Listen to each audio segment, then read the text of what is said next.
Hello everyone, welcome to পথ প্রদর্শক। আজকে কিন্তু আমরা করব ক্লাস 10 এর তোমাদের সাজেশন, ঠিক আছে? জীবন বিজ্ঞানের সাজেশন। এই সাজেশন পড়লে যেমন লেখা আছে 100% কমন, ঠিক তেমনই কিন্তু 100% কমন পেয়ে যাবে। কেন পাবে সেটাও বলছি। কারণ এই যে সাজেশনের যে কোশ্চেন গুলো নেওয়া হয়েছে, সেই কোশ্চেন গুলো কিন্তু নেওয়া হয়েছে আমাদের রায় থেকে, যেগুলো আমরা করেছি, আমার সাথে তোমরাও করেছো। প্লাস সবচেয়ে রিপিটেড আসা রায় যে কোশ্চেন গুলো আছে, এমনকি অন্যান্য প্রশ্নবিচিত্রের যে বুকগুলো আছে, সেগুলো থেকে কিন্তু ওগুলো নেওয়া হয়েছে, ঠিক আছে? তো যেই কোশ্চেনটা দিচ্ছি সেটা 100% কমন হতে চলেছে। আর কোশ্চেন দেখার আগে আমরা একটু প্যাটার্নটা দেখে নিই, যেটা আমাদের ডাব্লিউবিপিএসসি বোর্ড অনুযায়ী আমাদের প্যাটার্নটা দেওয়া আছে, যেভাবে কোশ্চেন গুলো আসবে যেভাবে। তো তিনটা আমাদের চ্যাপ্টার হয়, টোটাল 1 2 3, ঠিক আছে? কোনো স্কুলে তোমাদের চ্যাপ্টার 1 2টা কম হতে পারে, ঠিক আছে? তো এটা তোমাদের স্কুল অনুযায়ী হবে। আমি চ্যাপ্টার ওয়াইজ সাজেশন দিয়েছি, তো তোমরা এর জন্য তোমরা ওই চ্যাপ্টারের পার্টিকুলার চ্যাপ্টারগুলো পড়ে যেতে পারো, ঠিক আছে? তো আমাদের যে সবার প্রথম যে চ্যাপ্টারটা আছে সেটা হলো গিয়ে জীবনের প্রবাহমানতা।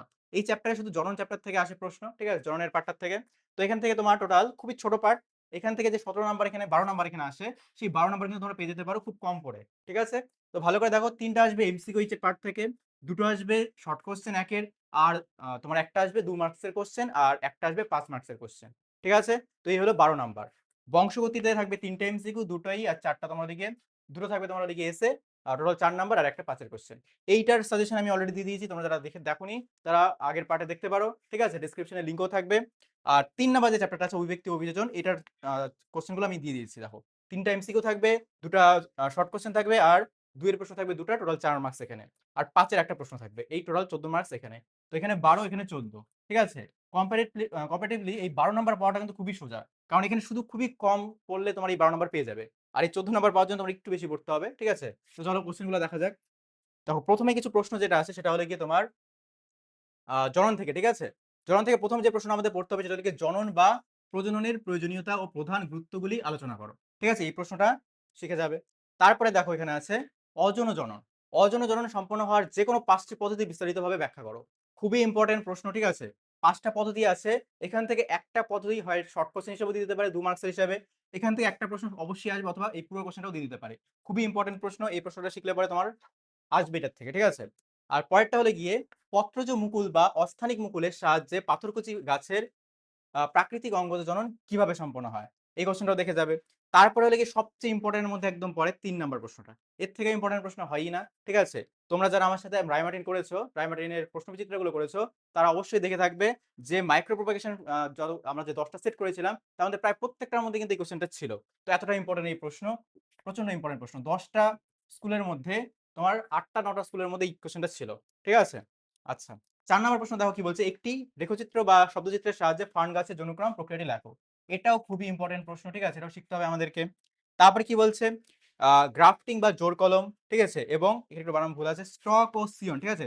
স্টক ও সিয়ন কি, এটা শিখতে হবে। তারপর একবীজপত্রী উদ্ভিদের জোর কলম করা যায় না কেন, ঠিক আছে? তো আমরা দেখলাম ইম্পর্টেন্ট প্রশ্নগুলো, ঠিক আছে? ভালো করে দেখে যাবে, এর থেকে একটা কমন অবশ্যই আসবে। নেক্সট প্রশ্ন দেখো আমাদের আছে তোমার গিয়ে সপুষ্পক উদ্ভিদের যৌন জনন থেকে, ঠিক আছে? জনন চ্যাপ্টারেরই পার্ট এটা। তো সপুষ্পক উদ্ভিদের যৌন জননের প্রথম যে প্রশ্নটা, দিনিশেক বলতে কি বোঝো? একটি শব্দচিত্রের সাহায্যে সপুষ্পক উদ্ভিদের যৌন জনন প্রক্রিয়াটি উপস্থাপন করো। এটাও কিন্তু ইম্পর্টেন্ট প্রশ্ন। স্বপরাগযোগ ইতর পরাগযোগের সুবিধা অসুবিধা লেখো, ঠিক আছে? স্বপরাগযোগ ইতর পরাগযোগের মধ্যে কোনটি বেশি উন্নত এবং কেন? নিচের বিষয়গুলির মধ্যে পার্থক্য করো, পতঙ্গ পরাগী ফুল আর বায়ু পরাগী ফুল, আর একটা লিখে স্বপরাগযোগ ও ইতর পরাগযোগ, ঠিক আছে? তো এখান থেকে আমি বললাম ইম্পর্টেন্ট কিন্তু এটা এখানে সবচেয়ে বেশি, ঠিক আছে? তারপরে এগুলো দেখে যাবে। তারপরে কি আছে, বায়ু, জল, পতঙ্গ, পক্ষী পরাগী ফুলের বৈশিষ্ট্য এবং উদাহরণ। এটা 1 নাম্বার 2 নাম্বারের প্রশ্ন হিসেবে কিন্তু অবশ্যই আসে, এটা আসবে, এখান থেকে একটা প্রশ্ন আসবে, এটা খুবই ইম্পর্টেন্ট হয়ে যায়, ঠিক আছে? আচ্ছা, নেক্সট আছে একটি সপুষ্পক উদ্ভিদের নিষেক বা দ্বিনিষেক প্রক্রিয়ার একটি পরিচ্ছন্ন চিত্র অঙ্কন করে তার যেকোনো 4টি গুরুত্বপূর্ণ অংশ চিহ্নিত করো। তো এই ছবিটা আসতে পারে, এটা দেখে যাবে, ঠিক আছে? তারপরে বৃদ্ধি ও বিকাশ যে পার্টটা আছে তার থেকে আছে বৃদ্ধি ও বিকাশের মধ্যে সম্পর্ক পার্থক্য, আর মানব বিকাশের বার্ধক্য দশা, বয়ঃসন্ধি দশা লেখো। বার্ধক্য এই দুটো দশা এখানে দেওয়া আছে, যদিও তোমরা 5টা দশাই দেখে যাবে, ঠিক আছে? বার্ধক্য দশার যে সরি, মানব বিকাশের যে 5টা দশা আছে, বিকাশের দশাগুলো, সেই 5টা দশা দেখে যাবে, আসতে পারে, ঠিক আছে? চলো নেক্সট প্রশ্ন কি আছে দেখি। ঠিক আছে, নেক্সট প্রশ্ন আমাদের আছে অভিব্যক্তি এবং অভিযোজন থেকে। তো আমাদের জনন থেকে এই কটাই আছে। তোমরা একটু বলবে একটু বেশি কোশ্চেন আছে, কারণ হলো গিয়ে তোমার এখানে টোটাল আছে 7টা, এই পাশে আছে তোমার 8টা, ঠিক আছে? তো এই হলো গিয়ে তোমার হলো গিয়ে 15টার মতো প্রশ্ন আছে, ঠিক আছে? এই 15টা প্রশ্ন শিখলে তোমরা কিন্তু একদম এখানে 12 নাম্বার মিস করবে না, ঠিক আছে? এমসিকিউ গুলো একটু দেখে যাবে, আর 15টা প্রশ্ন শিখলেই তোমাদের এসে পড়বে। এখন দেখি আমরা পরের যে অভিব্যক্তি পার্টটা আছে, যেখানে 14 মার্কস আমাদের আছে, এই 14 মার্কসটা আমরা কি করে পাবো? দেখো, সবার প্রথমে আমাদের নগ্ন জিন কি এবং প্রোটোবায়ন বা প্রোটোসেল কি, শর্ট কোশ্চেনের জন্য এগুলো আসে। ঠিক আছে, মিলার ও উডের পরীক্ষা একটি সংক্ষিপ্ত বিবরণ দাও। ঠিক আছে, এটাও দেখবে। মিলার ও উডের পরীক্ষা ব্যবহৃত বিক্রিয়ক ও উৎপন্ন জৈব যৌগের নাম। ঠিক আছে, তো মিলার আর উডের পরীক্ষা কিন্তু 2026 এসেছিল। ঠিক আছে, তোমরা অনেকে ভাববে হয়তো এটা পরীক্ষা আসবে না, কিন্তু এটা টেস্ট হচ্ছে, টেস্টে এটা তোমাদের স্কুলের পরীক্ষা হচ্ছে সেকেন্ড সামিটিভে, তো এটার মধ্যে কিন্তু আসতে পারে, তো কোশ্চেনটা দেখে যাবে। তারপর আছে কি মিলার ও উডের পরীক্ষার ব্যবহৃত বিক্রিয়ক উৎপন্ন জৈব যৌগগুলি, এটাও দেখে যাবে। কোয়াসার্ভের মাইক্রোস্ফিয়ার হট ডাইলিউট সুপ, এটা থেকে তো একটা কনফার্ম আসবে। ঠিক আছে, এটাও দেখে যাবে। নেক্সট, একটি রেখচিত্রের মাধ্যমে জৈব অভিব্যক্তির মুখ্য ঘটনাবলী ক্রমটি বর্ণনা করো। ঠিক আছে, এটাও দেখে যাবে, এটা 2025 এসেছিল কিন্তু এটা। নেক্সট, 2025 এসেছিল আর সম্ভবত 2019 এই কোশ্চেনটা এসেছিল মাধ্যমিকে। ঠিক আছে, তো এটা খুবই ইম্পর্টেন্ট, বারবার আসছে। ল্যামার্কের বিবর্তন থেকে অঙ্গের ব্যবহার ও অব্যবহার এবং অর্জিত গুণের বংশানুসরণ সূত্র দুটি আলোচনা করো। ল্যামার্কের মতবাদের বিপক্ষে দুটি উদাহরণ দাও। ঠিক আছে, এটাও দেখে যাবে, খুবই ইম্পর্টেন্ট প্রশ্ন, এই দুটো প্রশ্ন তো ইম্পর্টেন্ট। ল্যামার্ক আর ডারউইন থেকে একটা আসে, তোমরা জানো। ঠিক আছে, ডারউইনের মতবাদ আর ল্যামার্কের মতবাদ দেখে যাবে। নেক্সট আছে অন্তর্জাতিক সংগ্রাম এবং আন্তর্জাতিক সংগ্রাম ও প্রতিকূল পরিবেশের সংগ্রামের একটি করে উদাহরণ আর কাকে বলে। ঠিক আছে, চলো নেক্সট প্রশ্ন দেখি আছে। ওই ব্যক্তির প্রমাণসমূহ পাঠ থেকে কিছু আসছে, যেমন ঘোড়ার বিবর্তনের 5টি গুরুত্বপূর্ণ বৈশিষ্ট্য। ঠিক আছে, তারপরে ঘোড়ার বিবর্তনের ইতিহাসের 5টি প্রধান জীবাশ্ম পূর্বপুরুষের নাম সময়ের পর্যায়ক্রমিক সাজিয়ে লেখো। এটা তো ভালো করে আমাদের পড়তেই হবে, কারণ এখান থেকে একটা শর্ট কোশ্চেন কিংবা এমসিকিউ এখান থেকে কনফার্ম আসে। ঠিক আছে, ঘোড়ার বিবর্তনে বলতে পারে সবচেয়ে আদিম পূর্বপুরুষের নাম কি ঘোড়ার। ঠিক আছে, বা সবচেয়ে আধুনিক পূর্বপুরুষের নাম কি ঘোড়ার। ঠিক আছে, তো এগুলো শিখে যাবে। নেক্সট বলো, দেখো তিমির ফ্লিপার ও পাখির ডানাকে সমসংস্থ অঙ্গ বলে কেন, এটাও ইম্পর্টেন্ট প্রশ্ন আছে। ঠিক আছে, তা বলছে সমসংস্থ অঙ্গ এবং সমবৃত্ত অঙ্গের মধ্যে মূল পার্থক্য লেখো। উদ্ভিদ এবং মানুষের দেহে অবস্থিত নিষ্ক্রিয় অঙ্গগুলির নাম। নিষ্ক্রিয় অঙ্গ কিভাবে বিবর্তনকে সমর্থন করে। নিষ্ক্রিয় অঙ্গ থেকেও কিন্তু একটা প্রশ্ন আসে। ঠিক আছে, কয়েকটাই নিষ্ক্রিয় অঙ্গ আছে আমাদের, এটা দেখে যাবে। এক শর্ট কোশ্চেনের জন্য খুবই ইম্পর্টেন্ট। নেক্সট বলছে বিভিন্ন হৃৎপিণ্ডের তুলনায় গঠন বিশ্লেষণ করলে কিভাবে বিবর্তনের বা সপক্ষে প্রমাণ পাওয়া যায়, এটা খুবই ইম্পর্টেন্ট। ঠিক আছে, মাছ, তারপর সরীসৃপ, ঠিক আছে, উভচর, সরীসৃপ, এই গঠনগুলো যে তোমরা ভালো করে দেখে যাবে, খুবই ইম্পর্টেন্ট। তারপরে দেখো, ভ্রূণতত্ত্ব বিকাশে তুলনামূলক দশার প্রতিটি মেরুদণ্ডী প্রাণীদের ভ্রূণে কোন কোন সাধারণ বৈশিষ্ট্যগুলি দেখতে পাওয়া যায় তা বর্ণনা করো। ঠিক আছে, এখানে 7টা প্রশ্ন আছে, চলো পরে আরো দেখি।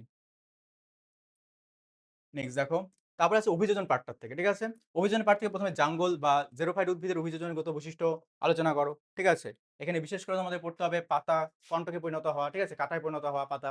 ঠিক আছে, এটা দেখে যাবে ভালো করে, যেমন তোমার ফণি মনসা গাছের পাতা কাঁটায় পরিণত হয়েছে। ঠিক আছে, তারপর হচ্ছে রুই মাছের জলজ অভিযোজনের পটকার ভূমিকা, এটাও ইম্পর্টেন্ট আছে। এখান থেকে রেটিয়া মিরাবিলিয়া। ঠিক আছে, তারপরে রেড গ্রন্থি, এটা একটু শর্ট কোর্সের জন্য খুবই ইম্পর্টেন্ট হয়ে যায়। আচ্ছা, পরে আছে খেচর প্রাণী হিসেবে পায়রার বায়ুথলির অভিযোজনগত গুরুত্ব লেখো। ঠিক আছে, এটাও দেখে যাবে, সবচেয়ে বেশি ইম্পর্টেন্ট একটা শর্ট কোশ্চেন যদি বলে দিই, এখান থেকে ইম্পর্টেন্ট প্রশ্ন লিখিয়ে 9টি বায়ুথলি থাকে, প্রায় এসে যায় কোশ্চেনটা। তার বলছে সুন্দরী গাছের লবণ সহনের জন্য কি কি অভিযোজন লক্ষ্য করা যায়, এই কোশ্চেনটা। তারপরে লিখিয়ে উটের দেহ, এটা কিন্তু খুবই খুবই ইম্পর্টেন্ট। ঠিক আছে, এখানে আমাদের সবচেয়ে ইম্পর্টেন্ট প্রশ্ন হলো এটা। দেখো, উটের দেহে অতিরিক্ত জল ক্ষয় রোধ করার জন্য কি কি অভিযোজনগত বৈশিষ্ট্য দেখা যায়। উটের এই জল ক্ষয় সহন ক্ষমতার সাথে তাদের লোহিত রক্তকণিকার বিশেষ আকৃতির সম্পর্কটি বিশ্লেষণ করো। ঠিক আছে, এটা দেখে যাবে, খুব ইম্পর্টেন্ট। তারপরে লেগে শিম্পাঞ্জিদের সমস্যা সমাধানের দক্ষতা উদাহরণ দাও। আর খুবই সোজা প্রশ্ন। আর লাস্টে হলো মৌমাছি কিভাবে বার্তা প্রদান করে, ওই নৃত্যগুলো। ঠিক আছে, ওয়াগল নৃত্য আর একটা লিখে দেবো চক্রাকার নৃত্য, দেখে যাবে। ব্যাস, এটা খুবই ইম্পর্টেন্ট প্রশ্ন। তো এখান থেকে আমরা দেখলাম 3টা খুবই ইম্পর্টেন্ট, বাকি সবগুলোই শিখতে হবে। ঠিক আছে, কারণ বিভিন্ন স্কুলে বিভিন্নভাবে দেয়। আর আমি যে সাজেশনটা দিলাম সেটা কিন্তু 100% কমন আসার মতো। কিন্তু তারপরে যদি তোমাদের স্কুল থেকে কোনো সাজেশন দেয়, সেটা কিন্তু সবার আগে তোমাদের দেখতে হবে, কারণ তোমাদের স্কুলের টিচারে at the end of the day তোমাদের কি করবে, সাজেশনটা দিবে আর পরীক্ষার কোশ্চেনটা বানাবে। তার জন্য তোমরা ওটা আগে ফলো করবে, তারপরে এই সাজেশনটা ফলো করবে। ঠিক আছে, তাহলে এটা ভালো করে ফলো করো। আর এমসিকিউ গুলো কিন্তু আমি দেইনি, কারণ এমসিকিউ যেখান থেকে খুশি আসতে পারে, তো এমসিকিউ গুলো তোমরা একটু দেখে যাবে। আমাদের রায় মার্টিন বারবার আমি সলভ করানো হয়েছে, সেখান থেকে তোমরা দেখতে পারো, সেখান থেকেও কিছু কিছু কমন পড়ে যায়।